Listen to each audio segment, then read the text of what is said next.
My name is Farouk and my roll number is 68. Our topic is industrial chemicals and their impact on the workers in industries. We are mainly focusing on the textile industries, working under Dr. Pradeep Sonkar sir. Coming to the introduction, the industrial worker is always exposed to a lot of hazards which may be from the entire environment or the work process.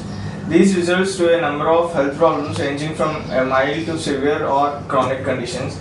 It is however a known fact that efficiency and productivity of industrial workers largely depend on their health because their health determine what they can do and to what extent, just like what they do and how safe it is affecting their health. Now these are the statistics of employees of some industries in Gwalior which are of small scale.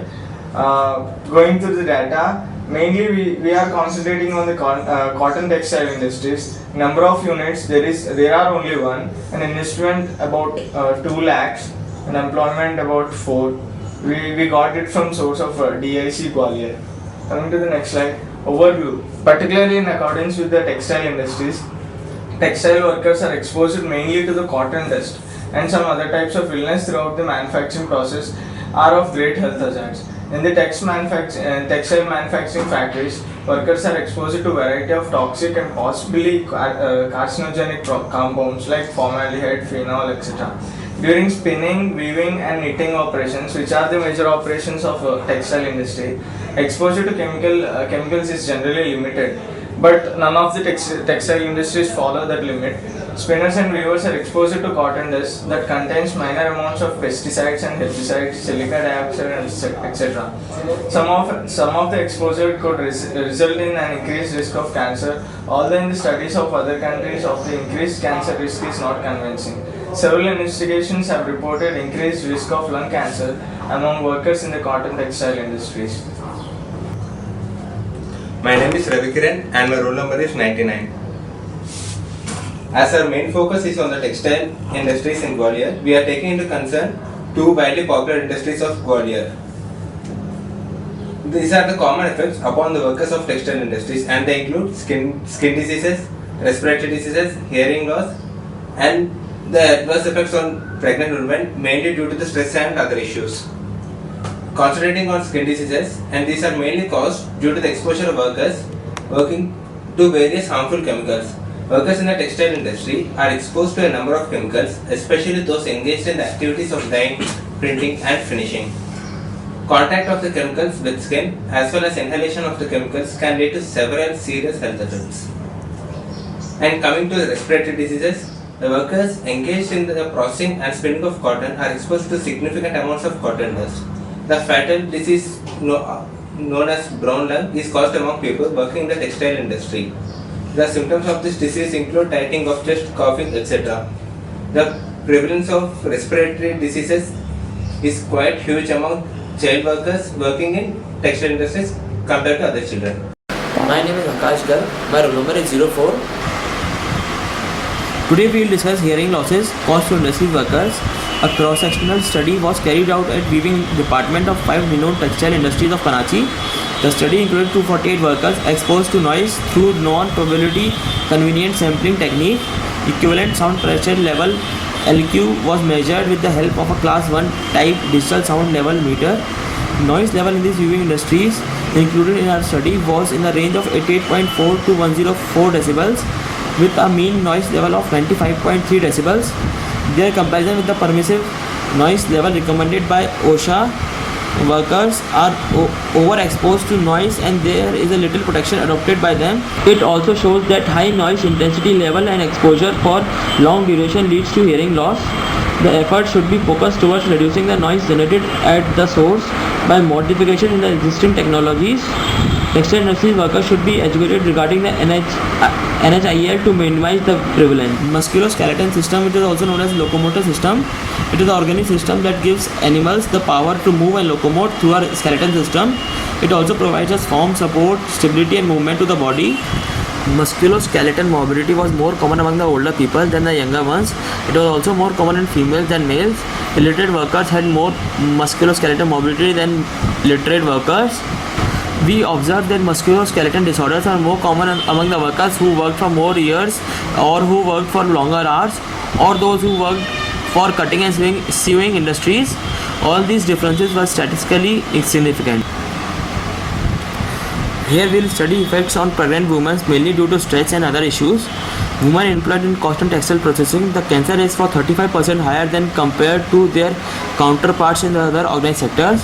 Of the total sample, 10 women had angular stomatitis and 50 women had no such problems. Angular stomatitis is one indication to the poor health. 60% women have been succumbed to injuries at the workplace. 45% women had eye problems. 30% were badly affected by asthma. 80% women had respiratory problems and 10% had congestion in the chest and breathlessness. 70% of total women working in the industries were affected by the back pain problem, and pains in the joints of arms, legs were found among 33%. Hemalata, my roll number is 37. So now we are moving on to the safety measures that we are going to suggest. See, first we are going to actually we are going to give the safety measures of only those people who are actually suffering from musculoskeletal strain. So for that we are suggesting that the seats of workers and tables must be well aligned such that there is no musculoskeletal strain. And now there should be proper lighting at the place of work so that the eye strain can be avoided. Now, if there are any machinery that should be well maintained in order to reduce the level of noise, and in case of noise level cannot be controlled, workers must be provided with earplugs so that the exposure to noise can be reduced.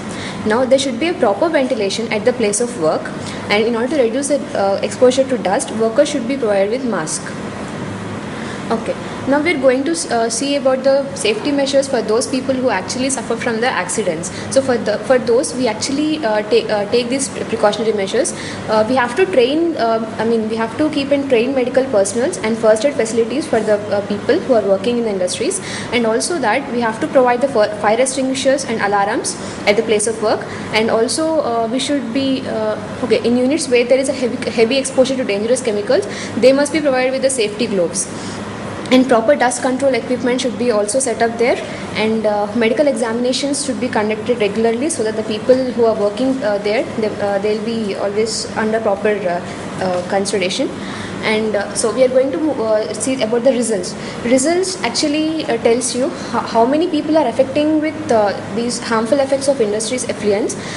We are actually dividing it in terms of males, females, and also diseases according to the diseases, and according to the effects of different type of chemicals. So first thing is what we have studied is about 76% of 79% of males are under are workers actually, and 80.36 male workers are working in the industries. There are about 76.79 people are males, which are in the age group of 15 to 45 age group, and rest of them are females.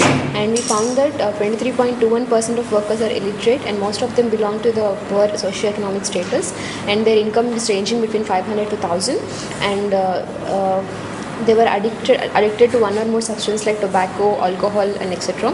And what complaints we have got from them are especially the musculoskeletal problems, which are about 69.64%, and neck pain is about 64.110%, low back 41.03%, hand, wrist, finger, shoulder, etc. And and weakness of about 38.46%, stiffness is about 23.08%, and other affected parts. And the other disorders are actually generalized weakness, which are about 14.29%, and heartburn is about 26.79%, and menstrual problems 5.36%, dyspnea, and vision, skin diseases, injury, anemia, angular stomatitis, pedal edema, hypertension, malnutrition, swelling of feet, cough and cold, loose motions, fever, and all these have been observed in the workers who are working in the industry, especially textile industries. So even we have divided them as per the age group. I mean to say the diseases as per the age group. So people who are less than 45 years, they are actually about 77.27% are suffering with this musculoskeletal disorders, and females have about 76.93% affecting with this disorder. And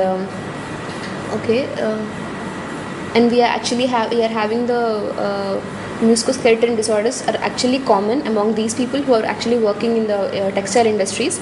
And above age of 10 groups, 10 years, have worked for longer hours, and in those who are engaged in cutting and sewing, and all these differences were statistically significant.